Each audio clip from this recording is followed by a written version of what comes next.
back to the Area 51 UFO by Pegasus. I just completed the retrofit of the switch. I went from a slide switch right here that was already wired into this particular circuit that you see down here, and I snipped it off and soldered in this new little push button switch, and I will demonstrate that functionality right now. There we are.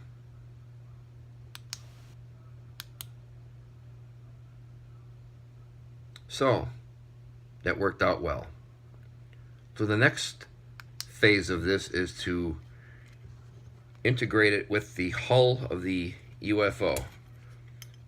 So this is the idea I came up with. How do I mount this light in the hull of the UFO and have it effectively light up the dome light or the dome lens here and all of the surrounding lights that you see here? Actually, they're not lights, they're just lenses.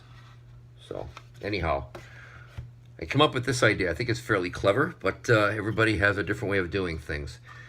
I got this dosage cup from NyQuil, and I ended up using a hole punch, and I punched a series of holes in it like that. I'm going to take this printed circuit board and put a dollop of hot glue in the center there, and a little, probably not going to put any on here because I'm afraid it'll melt the plastic. So I'll put some on the PC board, and then I will take it and press it into place and just hold it there, and it will dry just like that.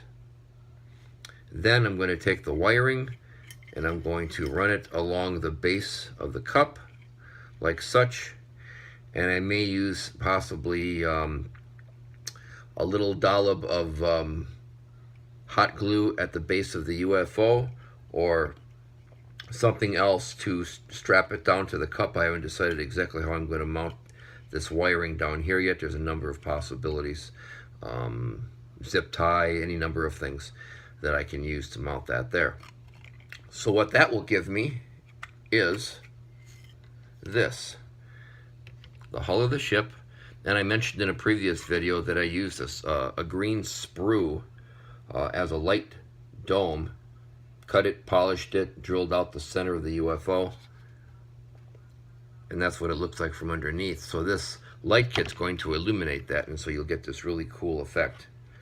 So I'm going to glue the cup with the light package on and over the top of this center section like this.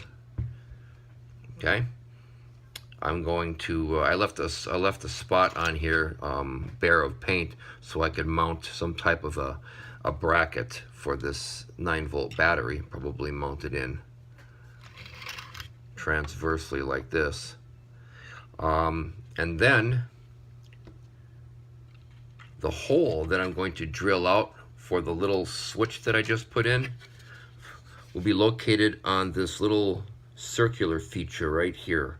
I'm going to drill that out so that that little yellow switch, that tab, pokes through the hull right there, and I will spray this the same color as the hull so it kind of blends in, and it'll look really, really nice. It'll look like it belongs there. It'll be secured with probably a couple of drops of glue, whether it be super glue or something else. I haven't decided yet, but that'll be all mounted on the inside like that. This will go on here like such. The battery is a little clunky. I wish it was a smaller battery, but it is what it is. So the battery will fit somewhere in here in some way, shape, or form like that. The light switch will mount in the hull like this. I'm just going to lay this on here for now like that. Probably have to bend a few of these LEDs. They're a little bit bent, but that'll be something I can do after the fact. Like that. Then put this on the top like this. And like this. And in the video, it doesn't look real green. It's just, I think, the way the light actually is imaged through the phone. But it is a really cool green undulating effect. And the bottom, of course, my little dome that I put in there. You can see it right there. You can see it actually kind of phasing in and out. It's pretty cool. Oop, rolling around in there. But anyhow, that's the look. It looks great here as I'm viewing it. And one thing I didn't mention that I want to mention, let me turn this off.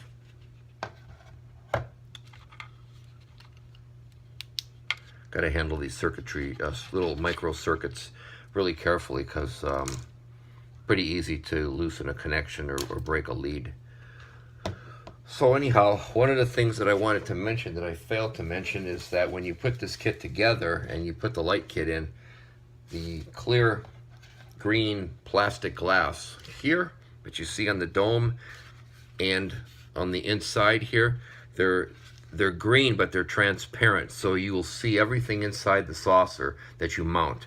So what I did is I took a can of, let me grab it real quick from up above, of Tester's Create Effects Frosted Glass. It looks like this.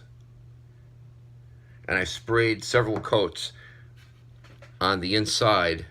I didn't glue these plastic lenses in place. They snap in place pretty well, and I don't want to remove them, which is why I've got this sort of patchwork of masking around them, because one thing I failed to realize is that these LEDs are so bright they shine right through the hull.